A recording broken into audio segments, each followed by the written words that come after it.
Mate, did we watch a thing this week? Yeah, we did.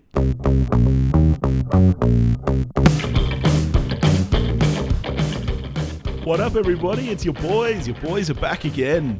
Yes, we are. Yeah, we are. We had a great week, didn't we, buddy? What did we do this week?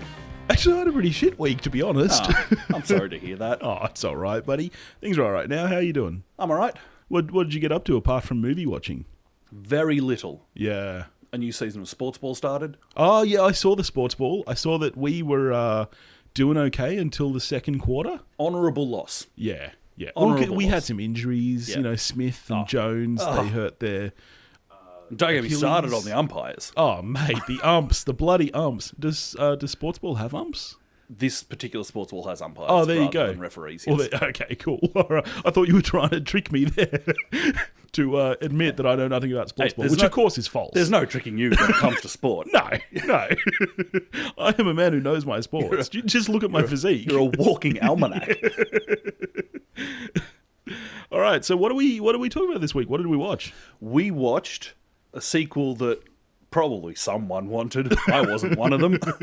Pacific Rim Uprising. Pacific Rim Uprising. So you have seen the first one. Yeah. I might need to lean on you a bit here to ask some questions. First one, of course, is a Guillermo del Toro film. Yeah, although so he didn't write it, he just directed it, I found out. Yeah, right. I didn't know that until And I was Googling. I think there was a point in time where he was going to do the sequel, but then decided that to do Shape of Water instead. Probably a good idea. Probably for the best. That worked Probably out. For the best. He did get a producer credit on this one, so he was clearly still in some way involved. Although I noticed, did you sit through the credits for this movie? No. There were about 20 producers. So John Boyega's credited I as knew the that producer. Boyega was one. Yeah, there were a million producers for this. So let's start with your cinema experience, mate. Where did you go? So we finished work at 5 o'clock on Friday, and I jetted straight across the road to the mall Yep. to go to a session there. I had 10 minutes to spare and decided that, and this is not my modus operandi, Yeah. but I was like, I don't know that I can face this movie sober. So I went and picked up a couple of beers. A couple. Just two. Put them in my little satchel bag and snuck them into the cinema like a 17-year-old. You know that you can buy them at that cinema now. I did. When I got there, I was like, I could have just done this without... I didn't need to go full spy on it.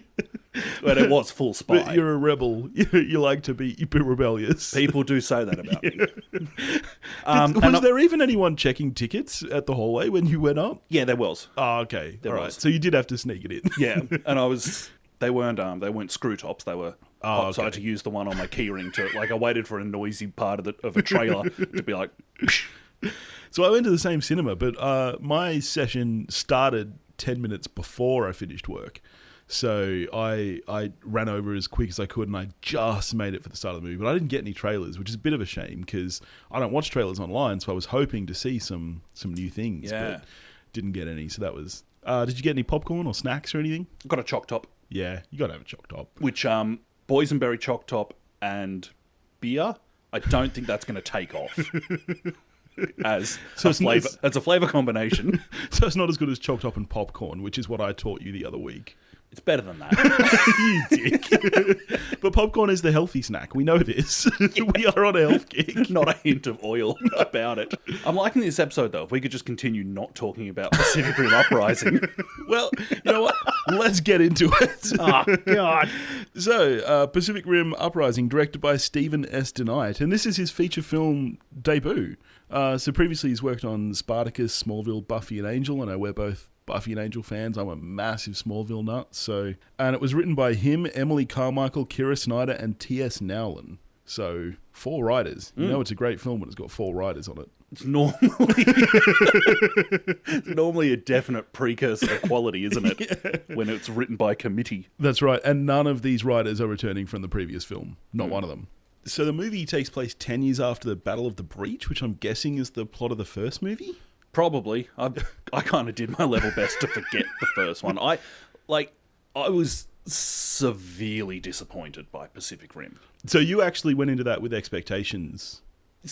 Only because it was a Del Toro film. Yeah, right. I didn't think it actually looked particularly good, even though Idris Elba was in it, I was still like, oh, I don't know about this. Yeah, and then a yeah. mate of mine was like, no, it's awesome. I was like, all right, I watched it. Then I texted my mate. I was like, I hate you. Yeah, so because as a sequel, this is definitely, like, I felt like there were things I was probably expected to know. So we follow disgraced Jaeger pilot, so Jaegers are the giant robots, Jake Pentecost, son of war hero. Now, I'm fairly convinced that in Pacific Rim, we don't know that Jake exists. Right, so Idris doesn't have a son? Not that I remember. Yeah, okay. And he's brought back into the Defense Corps to train a new group of pilots, including orphan girl Amara. And following that, shit goes down with robots and monsters. Yes. Yeah. Yes, it does. Yeah. So we've got John Boyega as Jake Pentecost, Scott Eastwood as Nate Lambert, Cailee Spaeny as Amara, Charlie Day as the bad guy. I've forgotten his name entirely. On the cast there, Clint Eastwood's son, Scott Eastwood, he looks like he's engineered to be a leading man. He does. He is a beautiful man. It's like a studio was like, okay, we need someone for these roles we've got coming up. Punched some stuff into a computer and it spat out Scott Eastwood. And he looks like an amalgamation of like 10 different people. I was sitting there going, I've seen this guy in something. I haven't. I can't remember whether his character is in Pacific Rim or not.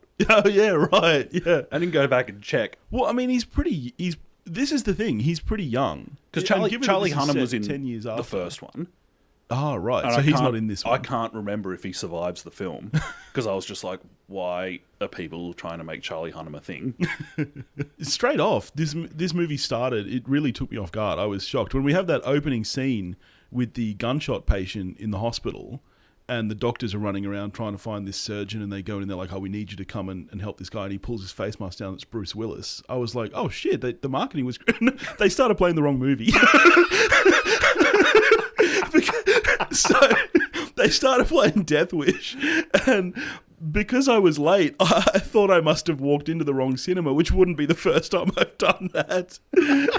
And it turned out they just started playing the wrong movies, so then we had to sit and wait for them to get the right one started. But, so yeah, that opening scene really took me off guard. That'd be a nice bit of stunt casting. Yeah, I was like, oh man, they really kept this under wraps. This marketing is amazing. So I actually found the concept kind of cool. You know, like I haven't seen the first one, but I thought, you know, the design of the robots and monsters was cool. I didn't take this movie too seriously because I don't think it's trying to take itself too seriously. It's like Transformers, but better than the only Transformers movie I've seen. Yeah, the design and look of the first one is the best thing about the first one.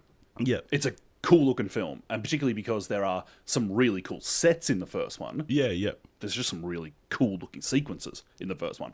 I wasn't interested in what was happening in it, but it looked good. Did you find that, given that this is a different director, were you as impressed by the visuals in this one? Absolutely not. Oh, really? 'Cause I haven't seen the first one. I thought the visuals were pretty cool. In this one? Yeah. What were you watching? I was watching Pacific Rim Uprising after Death Wish. You know when John Boyega's doing his big speech at the end, Yeah. and everyone's standing on clearly chroma key, Yeah. and there's people running past them that they don't only look like they're not in that scene with them. They're not moving in a way compared to the environment around them that makes them even look human.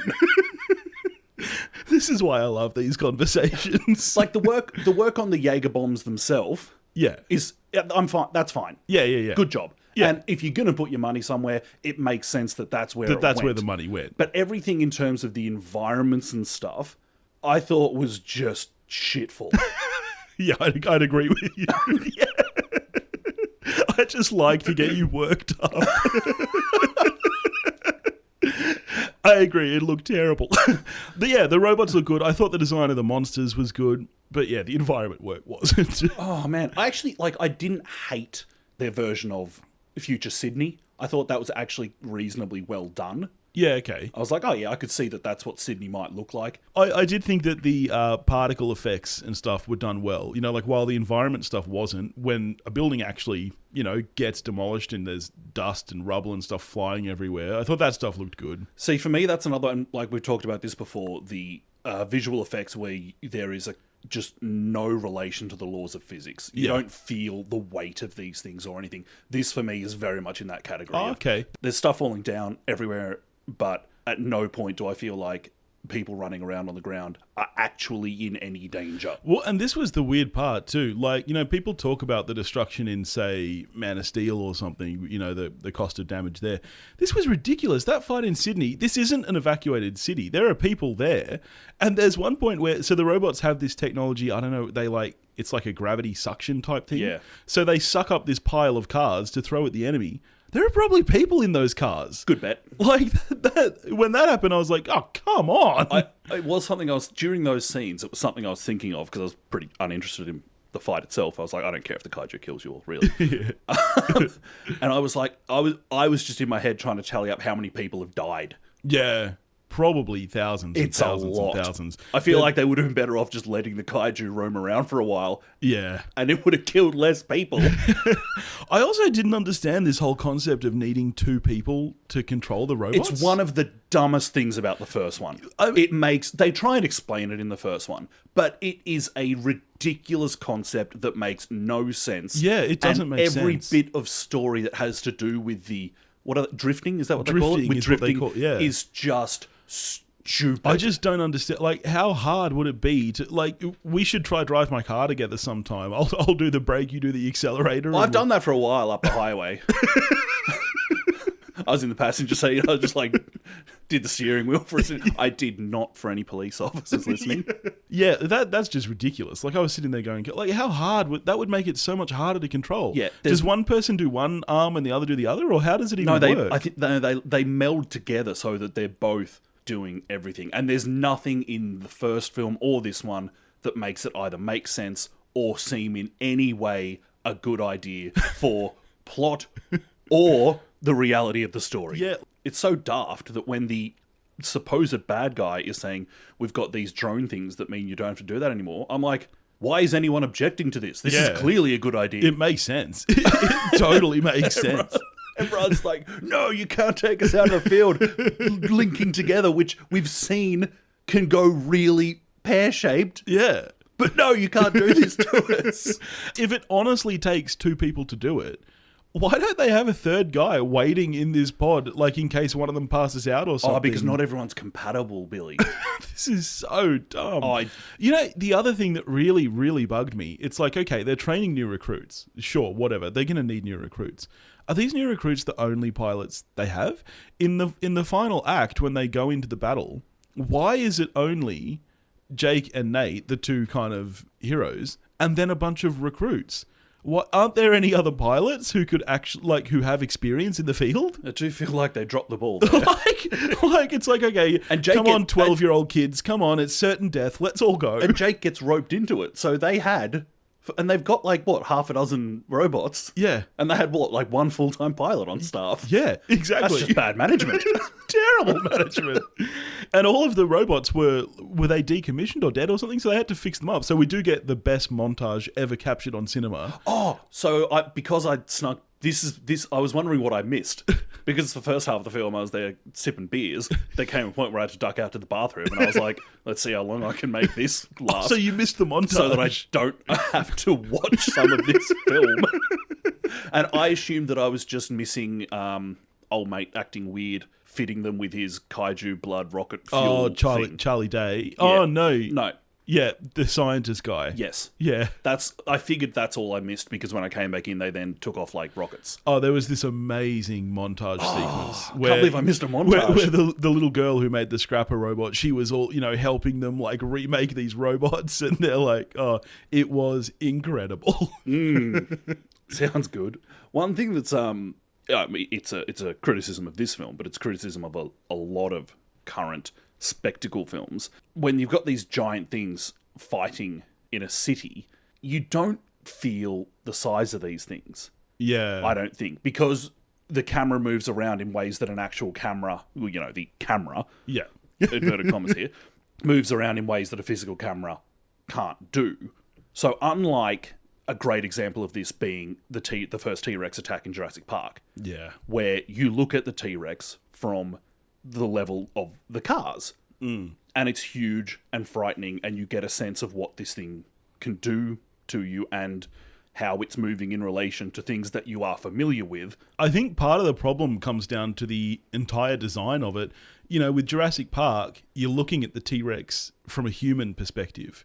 Whereas in this, anytime there's a kaiju on screen, it's fighting a giant robot. So it's two giant things fighting each other. So you do lose that scale. It's like if two ants were fighting, if you were close enough, it would look the same as two humans fighting, which would look the same as two giant robots fighting. And like when the two Jaegers are fighting, they're in such a massive space that they could be human-sized robots, and it would be the exact same fight. Yeah, that's true. That's a completely fair criticism. Do you think it was a direct nod to like the TV series of Power Rangers or something? The outfits that the pilots have to wear?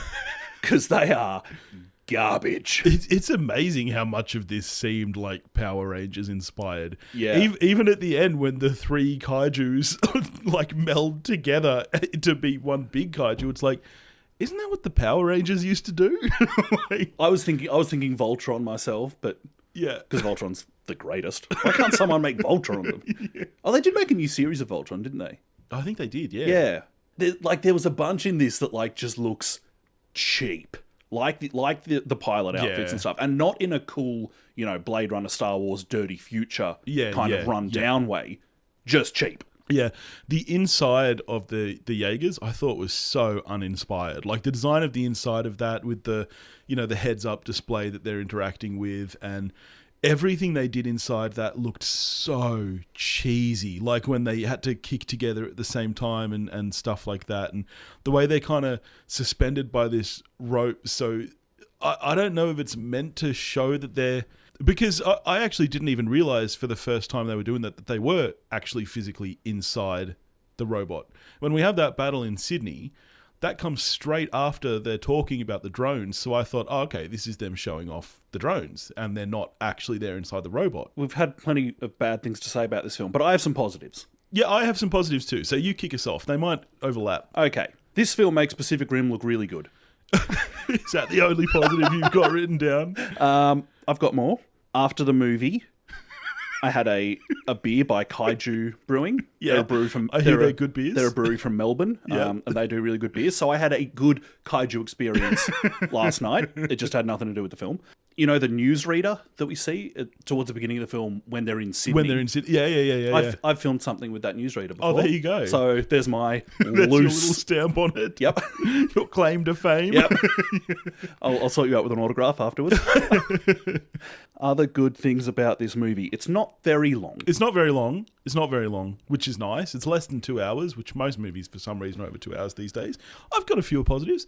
I enjoyed John Boyega. I don't know if it was just his accent, but I enjoyed his accent. Boyega talking like Boyega. Well, that's what I was going to ask. Is that his voice, or was that him doing his best Idris Elba impersonation? No, that's John Boyega. Okay, yeah, I dug that. It felt like Idris Elba's son, so I liked that part of it. Yeah, like Idris Elba's character from the first one, except apparently all his genes of charisma didn't make it to his son. Yeah, but his accent passed through, and I liked that part. I kind of liked the idea that one of our heroes was a young teenage girl.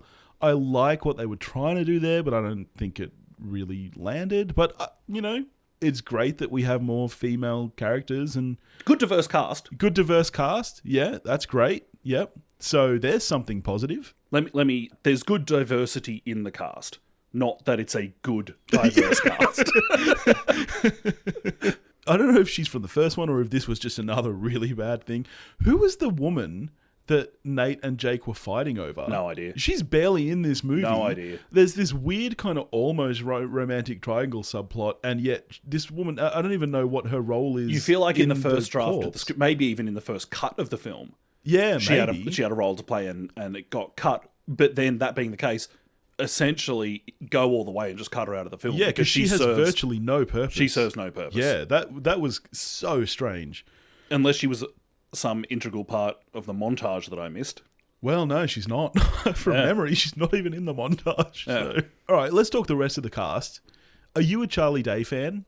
Who's Charlie Day? So Charlie Day is famous for Always Sunny in Philadelphia. Okay, I haven't seen Always Sunny. Okay. It seems like a show that I might well like. I think you'd probably like the show. He's a comedian, but he played the bad guy. Yep. You know, our kind of guy who melds with the Yeah. kaiju brain. And Yeah, okay, well, he wasn't good. No, he was not good. He was really, really bad in this movie. He was second only to the good scientist, who was terrible. Now, were these two in the first one? I'm pretty sure they both were in the first one. Because I got the vibe that they were. The way they were talking seemed and they're, like they and were they're at least around for important in events the or- first one. Okay, yeah. Well, because they were important in this one, but it was just so bad. Like, that scientist, like, his acting was so bad. You know who he reminded me of? Have you seen There's Something About Mary?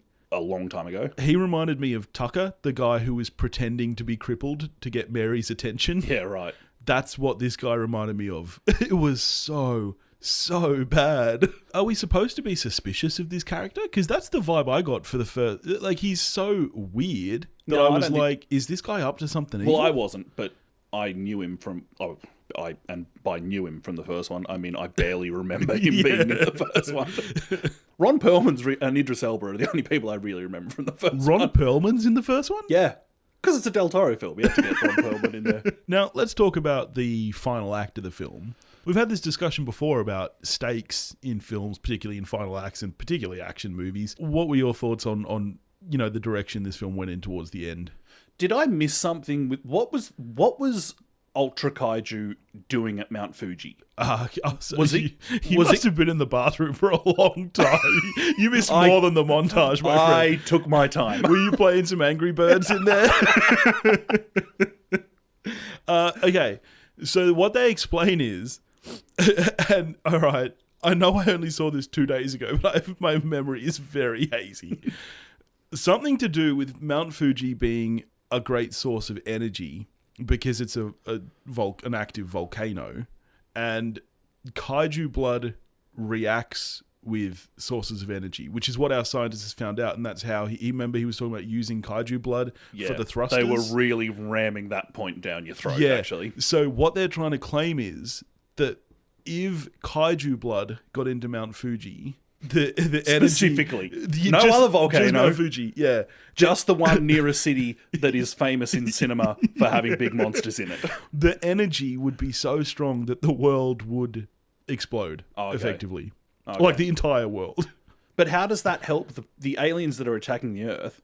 Why would they want the Earth to be exploded? I think like the core of the world would stay, Yeah. but it would like destroy all life, like it would basically just take the Earth back to just flat land, basically. So then the aliens can come and take it over. Who wants to inherit a world without wombats? Wombats are the most adorable creatures. What use is planet Earth once you've killed the wombats? Did you know that wombats poo square?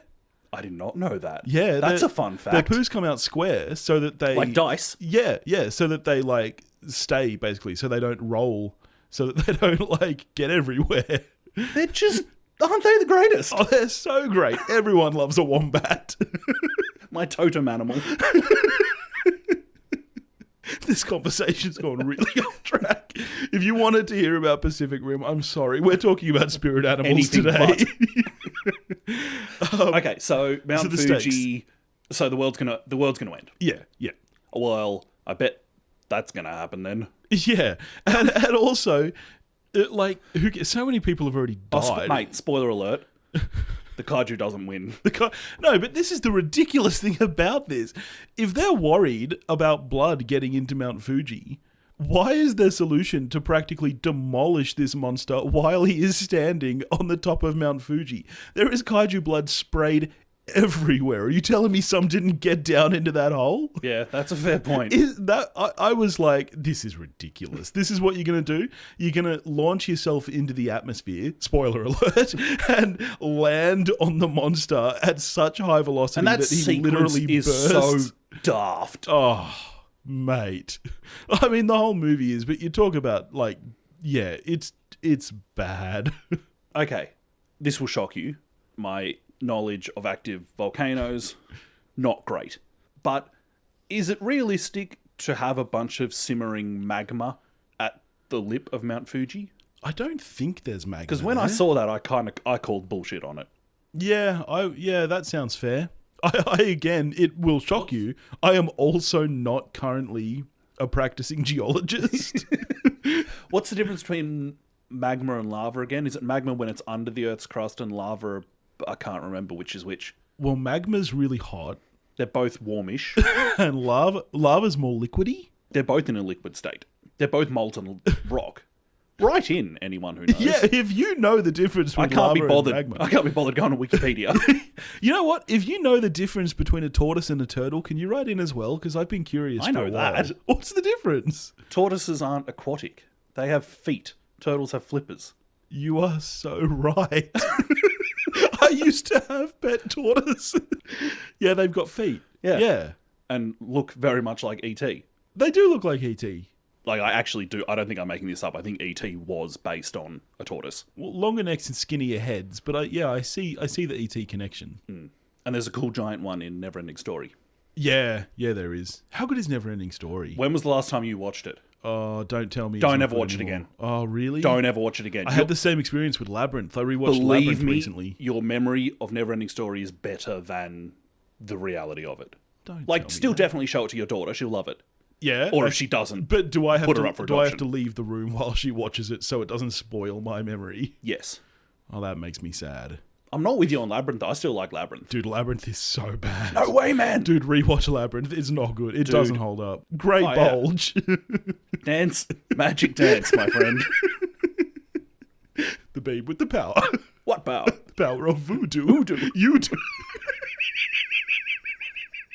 Might be the babe.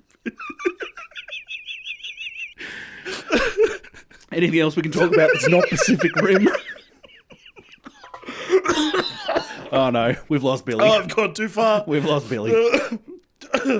Oh, man. Right, so given how good this movie was, are you expecting that they will go... Because I don't know if you know. Did you know that this is the plan of a started franchise? I feared that was the case. Yeah, so it's funny. Not the first one. They're literally talking about this one as being the start of a franchise. So I don't know if they mean like continuing John Boyega or The Recruits or something. Right. They apparently already have plans for the third one. And because this is produced by Legendary, they're talking about crossing it over with the Monsterverse, King Kong, and Godzilla. Right. Okay. Do you suspect we'll be seeing those?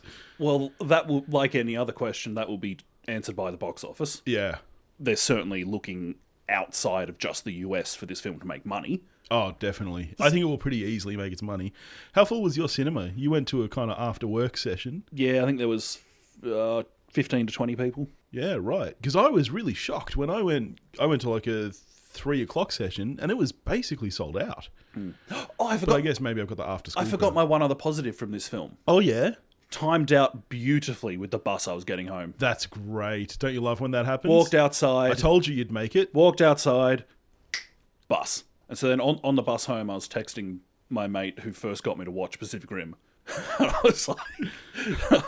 I can't remember what I said to him, but something along the lines of, "This is an absolute turd burger." And he responded with, "I bet I love it."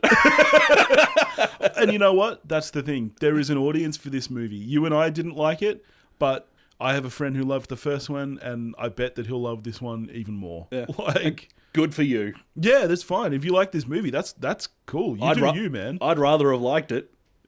I'm the guy who gave Justice League a 7. So, You've reflected on that, haven't yeah, you? I feel really bad about that. When my sister said to you, "I beg your pardon," you gave The Square the same score as Justice League. Well, because that was our first episode. We were young. We didn't know what we were doing. Yes, I take it back. So speaking of ratings, Yeah. I'm assuming that yours for this is very low because you hated the first one and it seems like you hate this even more. hated the first one is a strong word. I did not enjoy the first one. But you were able to appreciate elements of it. There are whereas this, it things sounds like about there's the nothing. first one that are good. Yeah. I didn't like the movie. This is a bag of crap. Are we going to get our first one? Not quite, because I've got to think, okay, well, is it as bad as Suicide Squad? No. Not a lot better. Okay. It's not a lot better. So what are we looking at here? Where, speaking of Justice League, 2 out of 10. 2 out of 10. There you go. I'm actually not far off. I'm going with a 3. Right. So this is our lowest collective score. This is our lowest collective score. This is a 5 out of 20. So a 1 out of 5. 1 out of 5. But you know what? I had fun today talking about it with you. Oh, this has been the best thing about this movie. So this made it all worth it. Nah, the kaiju beer was the best thing about it. What do you want to do next week? What are we looking at next week? Next week we're going full retro Spielberg, aren't we? That's right. Yeah, we'll hop into Ready Player One, which should be fun. I have really high expectations of that at the moment. I had very low expectations. Yeah, and now they're middling. And then there was the positive reaction from South by Southwest. Yeah. So now I'm hopeful. Yeah. Also, an announcement going forward.